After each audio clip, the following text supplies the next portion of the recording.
Hello friends, कैसे हो। कुछ दिन पहले एक हमारे दोस्त हैं, उनसे हमारी कुछ चर्चा हो रही थी। तो उन्होंने हमसे पूछा कि अगर हम मर जाएंगे या कोई भी जो मरता है तो क्या फिर से वो जन्म लेता है, इसका क्या गारंटी है। तो हमने कहा कि भाई क्वेश्चन तो बहुत अच्छा है और ये सबको मालूम होना ही चाहिए।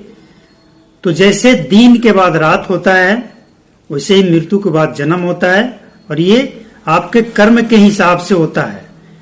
ये जिस तरह का कर्म होगा वैसे स्थान पे आपको जाना होगा, वैसे जगह पे जाना होगा, वैसे घर में जाना होगा। जिस तरह से आपने कर्म चार्ज किया है उसके हिसाब से आपको नेक्स्ट लाइफ मिलेगा ही मिलेगा। अगर आपके अंदर जो भाव है उसका वैल्यू है, वही कर्म है।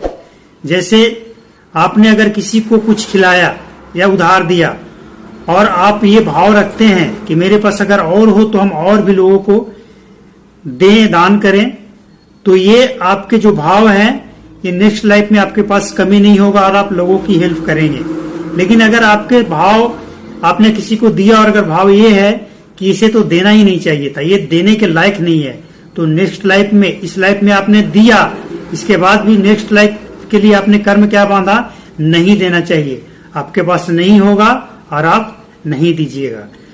तो नेक्स्ट जो लाइफ है ये होता है और आपके कर्मों के हिसाब से होता है। कर्मों के हिसाब से ही जन्म कहाँ होगा ये तय होता है, किसके कैसे परिवार में होगा, आप नॉनवेज हैं, शाकाहारी हैं या कैसे हैं, उसके हिसाब से उसी घर में आपको जाना होगा। तो ये सब कुछ कुदरत का बनाया हुआ नियम और कानून है जिससे कोई नहीं बच सकता है। इस धरती पे बनाए हुए कानून से तो आप बच सकते हैं रिश्वत देकर, लेकिन वहां कोई रिश्वत नहीं चलता है, कोई जज नहीं, कोई वकील नहीं, सब ऑटोमेटिक है। कानून बना हुआ है उसके हिसाब से। जैसे आपने या किसी ने धरती में बीज डाला तो कुदरत का ये बना हुआ नियम है कि उसको हवा, पानी और प्रकाश ऑटोमेटिक मिलेगा, और अब उसके जो कर्म है उसके हिसाब से बड़ा पौधा बनेगा, छोटा बनेगा, या जन्म लेगा भी या सिर्फ अंकुर निकलकर ही खत्म हो जाएगा। ये उस बीज के कर्म के हिसाब से उसको फल मिलेगा। तो जन्म पुनः जन्म जरूर होता है और हमारे कर्मों के हिसाब से होता है।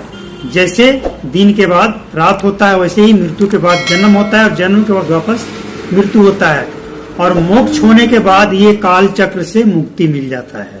Thank you so much. अगर आप इस विचार से सहमत हैं तो ये लाइक कर दें और चैनल को सब्सक्राइब जरूर कर लें।